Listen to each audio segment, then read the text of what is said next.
কংগ্রেসের সঙ্গে বোঝাপড়া খারাপ ছিল না, নষ্ট করেছে সিপিএম। মুর্শিদাবাদ থেকে মন্তব্য করেছেন মমতা বন্দ্যোপাধ্যায়। আরও কী কী বলেছেন সব বিস্তারিত জানাবো। আপনারা দেখছেন top Barasat news YouTube channel. Villain ছিলেন সেই সিপিএম, আগেও ছিলেন, এখনও সেই সিপিএম। বাংলায় কংগ্রেস এবং তৃণমূলের জোট সম্ভাবনা ভেস্তে যাওয়ার জন্যে বামেদেরই কাঠগড়ায় তুলেছেন তৃণমূল সুপ্রিমো মমতা বন্দ্যোপাধ্যায়। তিনি স্পষ্ট বলে দিয়েছেন কংগ্রেসের সঙ্গে তার বোঝাপড়া মোটেও খারাপ ছিল না, কিন্তু নষ্ট করেছে সিপিএম। মালদার সভা থেকে মমতা তৃণমূল এবং কংগ্রেসের সমঝোতা ভেস্তে যাওয়ার জন্য সিপিএমকেই দায়ী করেছে। মুর্শিদাবাদের সভা থেকে সেটাই আরও স্পষ্টভাবে বলে দিলেন মমতা বন্দ্যোপাধ্যায়। মমতা এদিন প্রদেশ কংগ্রেস সভাপতি অধীর রঞ্জন চৌধুরীর গড়ে দাঁড়িয়ে বলে গেলেন, আমি একটা সময় কংগ্রেসটা করতাম, একটা পরিবারের সঙ্গে আমার রাজনৈতিক সম্পর্ক না থাকলেও পারিবারিক সম্পর্ক আছে।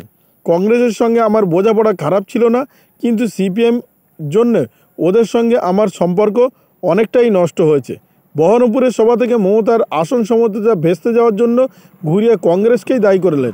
তৃণমূল নেত্রীর দাবি, আমি ভাবলাম গ্রেটার ইন্টারেস্টে সবাই কাজ করবে। আমি প্রথম প্রস্তাব দিলাম, তোমাদের একটা এমএলও নেই, ঠিক আছে, তোমাদের 2টো আসন দিচ্ছি, আমি তোমায় জিতিয়ে দেবো।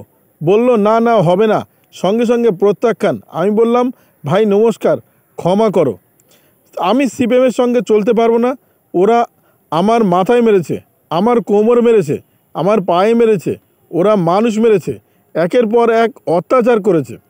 প্রদেশ কংগ্রেস সভাপতি অধীর চৌধুরী মমতার তীব্র সমালোচক। বাংলায় জোট ভেস্তে যাওয়ার জন্য তৃণমূল দায়ী বলেই মনে করেন অধীর চৌধুরী, আর এই অধীরকেই আবার তৃণমূল কংগ্রেস দায়ী করেছে। অথচ তার গাড়িতে সেই অধীর এক প্রকার গুরুত্বই দিলেন না মমতা, একটি শব্দও তার জন্য খরচা করেননি। ভিলেন সেই সিপিএমকে মমতা বন্দ্যোপাধ্যায় কাঠগড়ায় তুলেছে এই জোট ভাঙার জন্য। যে জোট ইন্ডিয়া নামক গঠন হয়েছিল, সেই জোটে তৃণমূল আপাতত এখন ভগ্নপ্রায় অবস্থায় রয়েছে। অর্থাৎ তৃণমূল কোনোরকমভাবে এখনও পর্যন্ত যে যোগ দেবে ইন্ডিয়া জোটে সে বিষয়ে এখনও কিছু জানায়নি। মালদার সভা থেকে মমতা এবং তৃণমূল কংগ্রেস সমঝোতা ভেস্তে যাওয়ার জন্য সিপিএমকেই নিশানা করেছেন। মুর্শিদাবাদের সভা থেকে এটা আরও স্পষ্টভাবে বলে দিয়েছেন তৃণমূল নেত্রী মমতা বন্দ্যোপাধ্যায়। তিনি প্রদেশ কংগ্রেস সভাপতি অধীর রঞ্জন চৌধুরীর গড়ে দাঁড়িয়ে বলে গেলেন, আমি একটা সময় কংগ্রেসটা করতাম, একটা পরিবারের সঙ্গে আমার রাজনৈতিক সম্পর্ক না থাকলেও পারিবারিক সম্পর্ক আছে। কংগ্রেসের সঙ্গে আমার বোঝাপড়া খারাপ ছিল না, কিন্তু সিপিএমের জন্য ওদের সঙ্গে আমার সম্পর্ক অনেকটাই নষ্ট হয়েছে। সিপিএম আমাকে মেরেছে, মানুষ মেরেছে, অতএব ওদের সঙ্গে কোনো রকমভাবে আর সম্ভব হচ্ছে না। তবে চেষ্টা করেছিলাম, সেটা নষ্ট করেছে কংগ্রেস, তার প্রধান নষ্ট করার মেন কারিগর সিপিএম ওদের নষ্ট করেছে, আমাদেরও নষ্ট করেছে। অর্থাৎ ওদের সঙ্গে কোনো প্রকারের জোট হওয়া সম্ভব নয়।